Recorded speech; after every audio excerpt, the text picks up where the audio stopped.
Hey there, I'm making this video for all of the overwhelmed moms out there. Hello, every mom. Welcome.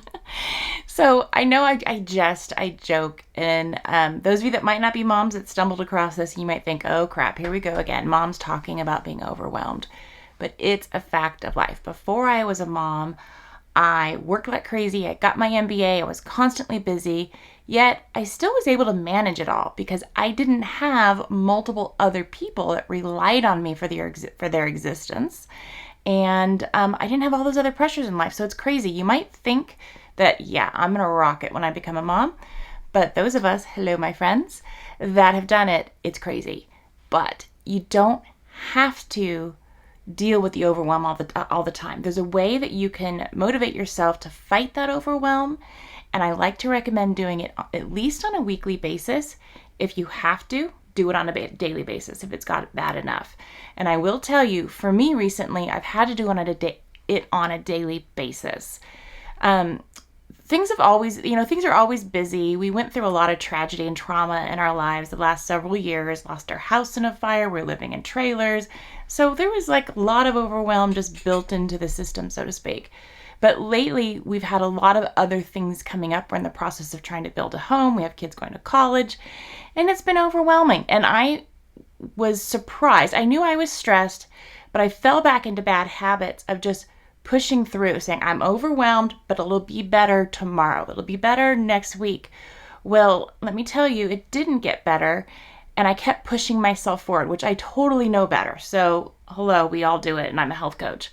But what really triggered me and made me realize how bad it had gotten is I actually had to do a blood pressure test for a doctor.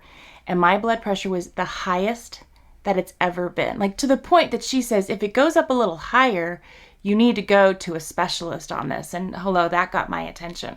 So what I wanted to make this video about was how you can try to proactively mitigate your overwhelm and stress turning into a medical issue. And I'm not a doctor, this isn't medical advice, but as your friend, as your health coach, I want to help give you some tips and ideas on how you can proactively manage it.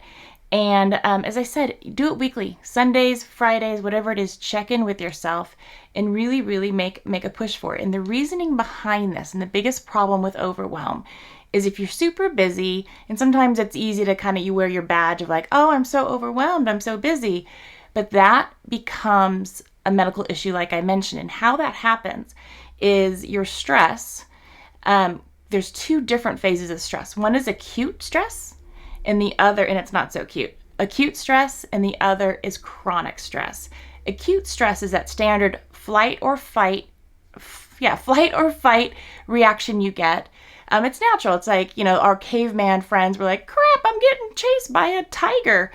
That's the acute stress. You get sweaty, your heart starts beating, and it prepares your body to be able to run away and fight that tiger if necessary. And that was a part of, how we were, not how we grew up, but just how we developed as human beings. Well, that's not necessary as much anymore. Like we're not going to get hit by a tiger.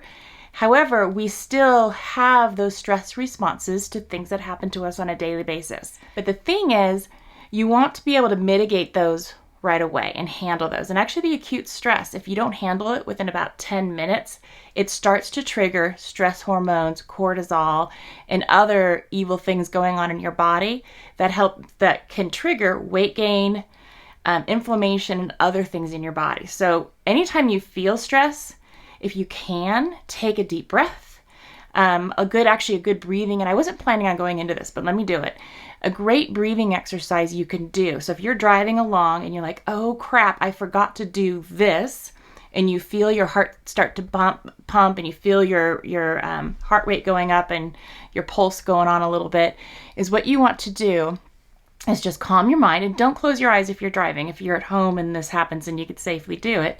But you take a deep breath for, you can do like 4 seconds in or 6 seconds in, but you breathe in to a count of 6. Let's pretend I did 6. You hold your breath for 1 second, and then you can breathe out for a count of 8. And do that a couple times, and you'll find that it'll kind of stop that stress cycle and bring you back down to earth and let you handle whatever's going on and really get your arms around it instead of it becoming a big deal and constantly getting your heart going, because trust me, that's not healthy. The other type of stress, so that's acute stress, and that's a great way to be able to work on an urgent issue. I'm stressed. How can I mitigate it right away? If you don't do that, and this is the problem that I didn't do enough of that over the last few weeks or so, is it becomes chronic stress.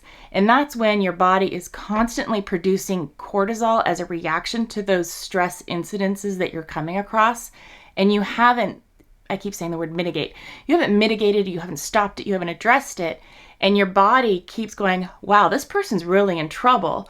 I'm going to start putting on weight because they're going through a stressful time. They might not have food. We need to save energy. So they start putting on what they call adipose fat. And that's that lovely fat that likes to gather around your organs in your midsection. Hello, that's especially for moms, that's a major bad area, especially if you're getting older. I'm now over 50.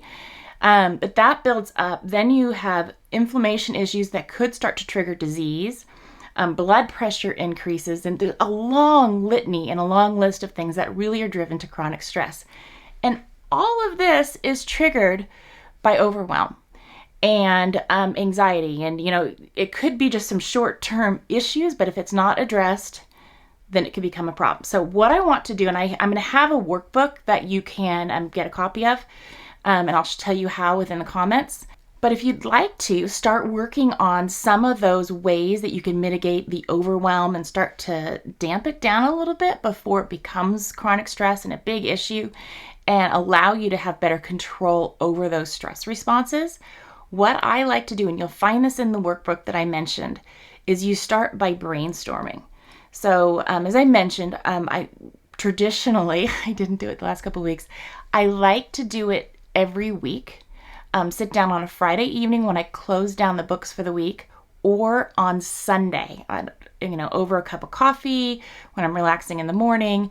And I like to outline, what are my biggest stressors right now going on in my life? And I brainstorm a list. And within the workbook, you'll see I actually give you a chance to talk about me, life, and work. So your personal, what's going on with your family, and work stressors. And then I like to highlight the ones that are wait, this is really causing me some strain and some mental anguish. I highlight those, and then on the same sheet, or in this workbook, there's actually a separate chart for it. You write down the top 10 big ones. And then as you look at those, then you can prioritize and say, okay, which one of these suckers is really causing me problems? So then you prioritize them, and you start by looking just at the top 3. And you look at, okay, why is this bothering me? What can I do about it? And what's my plan to make a change? How can I address this? And the cool thing is, some of those stressors, you will find out that there's actually nothing you can do about it. It's just a pain in the booty. So you can cross it off your list, and in your mind know, yeah, this is a pain, but there's nothing I can do about it. So you can release it. You can just be like, you know what? I'm not going to be stressed about that. It's not worth my time. It's not worth my energy. But there will be some really key ones that you think, wow, I didn't realize that was something that was stressing me out so much. And by looking at this, I know if I do A, B, and C, I can address it and feel better about it. Golden. That's really what you want to do, because if you don't do this on a regular basis, and I mentioned weekly, that really helps keep that strain off your shoulders. But if you have to, do it monthly. But please just do it, because it's so important to fight that overwhelm. And if you step on a weekly basis, as I mentioned, please do it weekly. If you're able to fight that overwhelm on a regular basis, then it doesn't become a big stressor. It's not a surprise because you've already addressed it. You know what you're going to do about it, and it helps protect your health.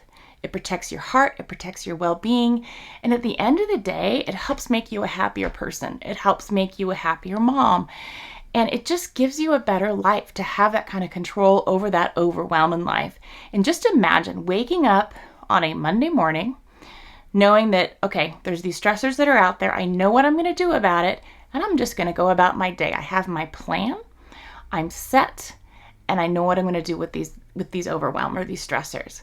And I highly recommend you start to employ this. And whether you just jot down notes today via this video, or look for a link and information on the workbook that gives you a little more information on the background of stress and what it can do to your body, and just a really great easy tool that you can use to outline what those stressors are. So hopefully it helps. Stop running from those tigers, instead face them, and maybe at the end of the day that tiger is really just a little mouse that's making a lot of noise, and you can overcome it.